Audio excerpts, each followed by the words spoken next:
प्रदान कर देते हैं। शिवदेव कहते हैं राजा, बड़ा अद्भुत गोपी गीत का चरित्र का दर्शन किया। और जब मन प्रभु के चरणों में लग जाता है, मन प्रभु से साधित हो जाता है, क्योंकि रोए भी भक्ति का सूत्र बहुत प्यारा किया।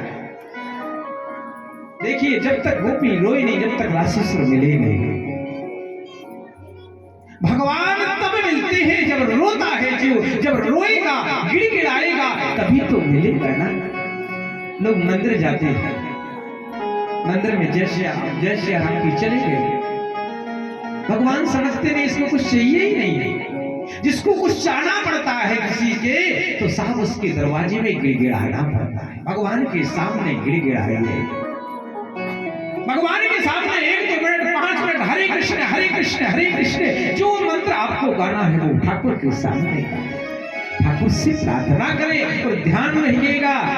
पुराण कहता है भगवान के सामने सज धज करके जाइए, भगवान के सामने बिना धजे मत जाइए। एक वृंदावन में बाबा हुए जिनका नाम सुगंधी बाबा।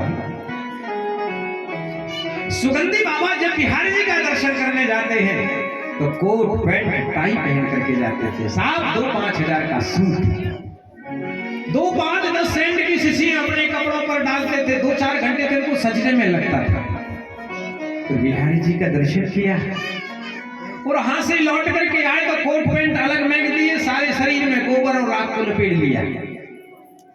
उन्होंने कहा, बाबा जब दर्शन करने जाते हो तो इतने सज धज करके जाते हो, और दर्शन करके जब लौटते हो तो राख और गोबर लपेट लेते हो। बाबा ने बहुत प्यारा जवाब दिया। एक बात कहूं भैया, मेरा इतना भजन तो नहीं है, इतना मेरा तप योग तो नहीं है कि गोविंद रीझ जाए, बाकी बिहारी रीझ जाए। और हो सकता मेरी सुंदरता पर, मेरी सुगंधी पर ठाकुर यदि रीझ गया तो मेरा बहुत से बेड़ा पार हो जाएगा।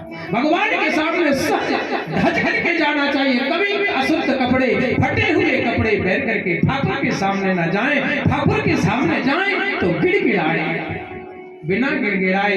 ध्यान है भैया, जब छोटा सा बालक होता है, जब तक बालक खेलता रहता है, उसकी माँ कभी दूध पिलाती है, माँ को लगता है अब क्या हुआ है। जब बालक रोएगा तभी माँ दूध पिलाती है। जब आप रोगे तब ठाकुर आपको पिलाएगा, तब आपको ठाकुर देगा। बिना पिलाए, बिना प्रयास से आपको प्राप्त नहीं होगा। गोपी यही कहना चाहती है, गोविंद आप भले चले जाएं, ना मिले, मैंने तो आपका वर्ण किया है, आपको ही वर्ण करूंगा। अंत में रास की कथा तो अद्भुत कथा है, लेकिन होली उत्सव का आनंद लेना है। इस रास नए अध्याय शिवदेव कहते हैं, राजन कामदेव आया है, कामदेव ने भी शर्त रखी कि हम भी युद्ध करेंगे। भगवान बोले, कौन सा युद्ध करोगे? किले का युद्ध करोगे या मैदान का युद्ध करोगे? कामदेव बोला, किले का युद्ध तो प्रतिदिन कर रहे हैं। किले का युद्ध समझ रहे हैं? एक स्त्री और पुरुष के बीच का जो युद्ध होता है वो किले का युद्ध होता है। और मैदान का युद्ध होता है जो हजारों करोड़ों के बीच में रह करके भी जिसने काम को जीत लिया हो, वही तो कामेश्वर है। भगवान ने शर्त रखी, यदि जीत जाए, जो हार जाएगा उसको बेटे बन करके आना पड़ेगा। अंत में इसी बात को स्वीकार किया। काम ने अपने बाण को प्रहार करना प्रारंभ कर दिया। और ध्यान करिएगा, ये जो बंधन वाला बंधा है ना, ये उसी दिन से चल रहा है। बंधन वाला आम के पेड़े उस बगीचे में लगे जहां भगवान ने रास रचाया था। तो काम आम के पेड़ पर बैठ करके अपने बाणों का प्रहार करने लगा। अंत में काम को परास्त होना पड़ा। उसी दिन से आम की महिमा हो गई साहब। जहां भी यज्ञ हो, भागवत हो, सत्यनारायण की कथा हो, शादी हो, विवाह हो, कोई भी शुभ कार्य हो, बिना बंधन वारे से सिद्ध नहीं होता। ये दरवाजे पर बंधन वारा क्यों माना जाता है? इसका कारण समझिए। यदि आप बंधन वारा नाम करके भागवत सुनने आए तो जो आप अंदर काम था वो समाप्त हो जाएगा। गारंटी लिख करके जाना, मन में समझना, अनुभव करना साफ हो जाएगा।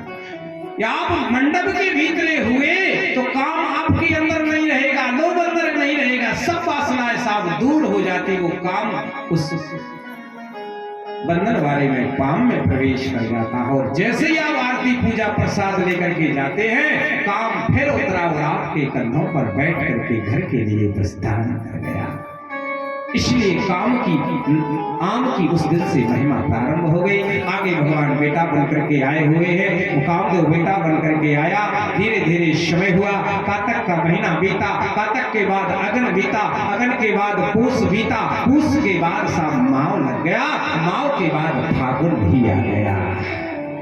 और जैसे फागुन का महीना आया, अब भगवान की आखिरी होली है वृंदावन की। वृंदावन में भगवान ने 10 साल 11वीं होली थी, क्योंकि भगवान 11 ही साल रहे, तो 11वीं होली का आनंद हो रहा है। साहब हम आप होली के उत्सव की ओर ही प्रवेश करें। और कल ध्यान करिए सूचना पर, कल ठाकुर जी के कंसवत की कथा का भी दर्शन होगा। सुदामा चरित्र भी भगवान का सुनाया जाएगा। भगवान के 16,108 विवाहों का भी दर्शन होगा। और जो 7 दिन नहीं 6 दिन नहीं आ पाए, अंत में भी आ जाए तो भी मोक्ष गति प्रदान हो जाती है। और कल बड़े उत्सव के साथ ही मनाया जाएगा। जैसे परसों वसुदेव जी की झांकी बनाई गई थी, ऐसे ही श्री सुदामा जी कृष्ण की झांकी का दर्शन बनेगा। वो भी आप लोगों को दर्शन होगा। अब अपन होली उत्सव की ओर प्रदान करें। प्रसाद देखिए, मन शरीर नहीं रखिएगा। यदि शरीर को यहीं रखिएगा, कुछ आध घंटे के लिए इस हनुता के लिए इस पंडाल में अपन को बरसाना बनाना है। मन यहीं, शरीर यहीं रहे, मन को बरसाने की ओर लेकर के चले, बड़ी श्रद्धा भक्ति भाव से लेकर के। और जो बरसाने गए होंगे, जो बरसाने के लिए गए होंगे, उन्होंने बरसाने की होली का आनंद लिया होगा। घंटे 2 घंटे तो होली के लिए रंग गुलाल खरीदा जाता है, उसके बाद खरीदने की आवश्यकता नहीं होती है साहब। इतनी जमीन पर फुर जाती है। एक ब्रज में बहुत अच्छी होली होती है, जिस होली का नाम है लठमार होली। कोई रंग नहीं डालना साहब, रंग किसी के ऊपर रंग नहीं घोड़ाइएगा नहीं, फूलों की व्यवस्था करेंगे गुलाल की, रंग किसी के ऊपर नहीं। लठमार होली होती है ब्रज में, आज बड़ी प्रसिद्ध होती है लठमार। जो ब्रज की नई नई बबुएं आती है ना,